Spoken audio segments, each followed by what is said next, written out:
Bay Area in San Francisco. She was a partner at a big law firm and did constitutional cases and complex civil litigation. But in all the years I've known her, I didn't know anyone who did more pro bono work than this woman. She was like the pro bono queen, and much of it was around issues of reproductive justice. And so I asked her to come tonight and talk to us about what's going on. So I'm just going to go right in. What did the Supreme Court decide in the Dobbs case? So probably everybody's read more than you want to about the Dobbs case. But essentially what the Dobbs case did was it found that there was no longer a federal constitutional right to abortion. Instead, the issue would go back to the states and the state legislators. And it was the first time in more than 50 years that we no longer have a right to abortion in this country. And it's now been 3 months since this right has been eviscerated. What is going on the ground? Well, what we're seeing is just a huge amount of chaos and confusion. First, what's happened is we expected about 26 states would ban abortion. Right now, that number stands at about 17. 17 states, primarily in the South and in the Midwest, have either completely banned abortion or banned it after either 6 weeks or 15 weeks. We're also seeing a lot of litigation, and actually the litigation, surprisingly, has been somewhat successful. 10 different states have now enjoined the bans, including Indiana and Ohio this week. But those cases are all ongoing. So it's an incredibly evolving, changing landscape of whether or not you have rights to abortion, rights to other access, reproductive rights in your state. For the patients, the women, they find out they're pregnant, it's a disaster. If you live in a state like Texas or Oklahoma, Missouri, where abortion is now banned, you have to figure out what to do. You pretty much have to travel very, very long distances. I think the average is over 3.5 hours, 250 miles. You have to arrange for childcare. You've got to take time off of work. You have to arrange how you're going to get there, how you're going to get an appointment. It's extremely difficult to make these arrangements. And then on the provider side, it's equally different and chaotic. Here, we're in California, abortion is completely legal. We really want to increase access, and yet it's very confusing. The legal issues are incredibly complex about how do we see these patients come to us in our clinics in California. What do? Can we send them back to the state like in Texas? What if they start bleeding? What if they need to go to a hospital in Texas? What if they've taken the pills that they've gotten and they see the provider's name of a California physician? Is that going to expose our providers? So we're just seeing a tremendous amount of, as I said, chaos and confusion and difficulties across the United States as this plays itself out. So I want to back up a second, because from you, I mean, I knew this and so did people here, but Planned Parenthood does so much more. We think of Planned Parenthood as just reproductive rights, abortions, birth control pills, but it is the primary provider for a lot of people for healthcare. Oh, absolutely. In California, which I know the best, though we serve over 800,000 patients in California, Planned Parenthood, and 80% of our patients are low income. 75 to 80% receive Medi-Cal, so they're very low income patients, and most of their medical care they get from us. They get a number of our clinics offer primary care. We do a lot of testing. One of the affiliates I work for, we did all the vaccines for COVID the last couple of years, so we are their primary care providers. So when you take away these services, it means these women are just not getting access to abortion, they're not getting access to contraception, and they're probably not getting access to any health care. And when we think of the Dobbs case, we associate it with abortion, but there's a lot of people who are pregnant and want to have their baby, and now they have medical complications that put the mother's life at risk, and doctors are saying, we don't know what we're supposed to do. We need to wait till you're ready to die before we can intervene. Yeah, one of the really, I spoke back east early in June about this topic, and there was a woman there who was a psychologist from a hospital in Texas. And she said they were all so scared about what to do that women were coming in from miscarriages or ectopic pregnancies, and they were telling them to go home and just see if they ran a fever and if they had sepsis. They were just petrified about what to do.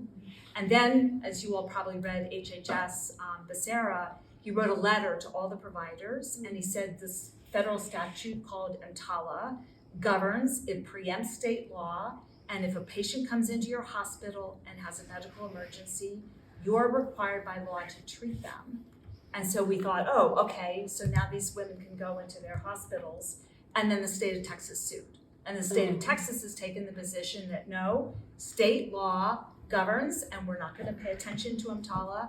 And so we're back in the situation that if patients come into a hospital in Texas, even if they're bleeding, even if they just had a miscarriage, the providers in Texas are not going to treat them. So it is really a horrific situation we're facing.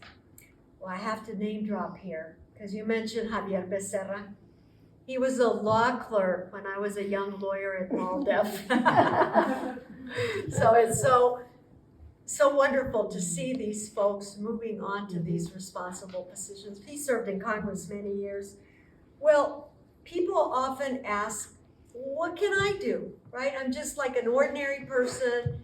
I feel so overwhelmed with what's going on around these issues. What can I as an individual do?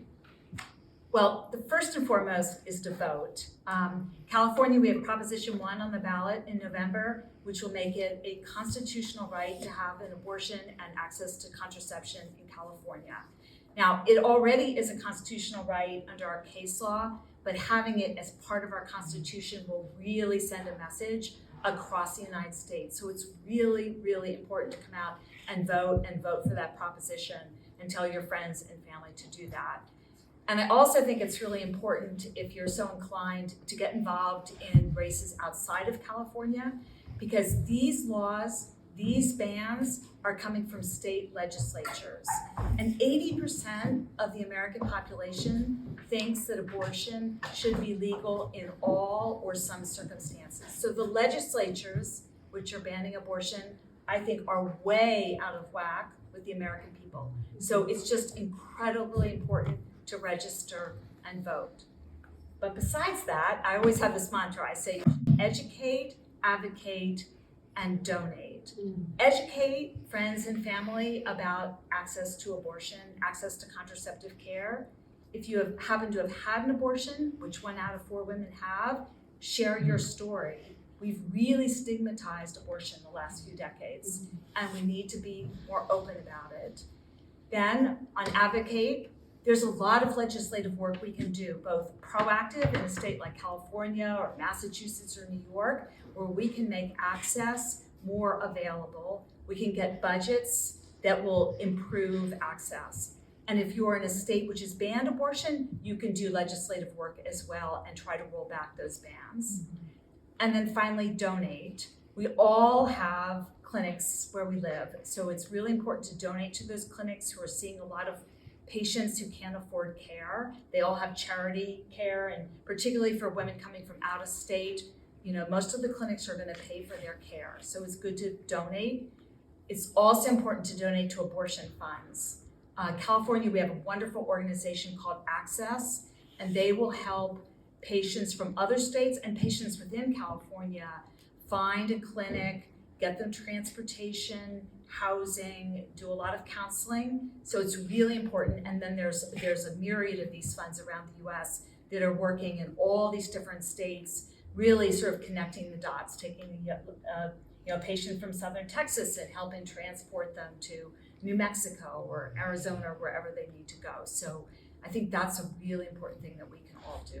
Before I open it up to questions, what do you think are the implications of the Dobbs case beyond reproductive rights?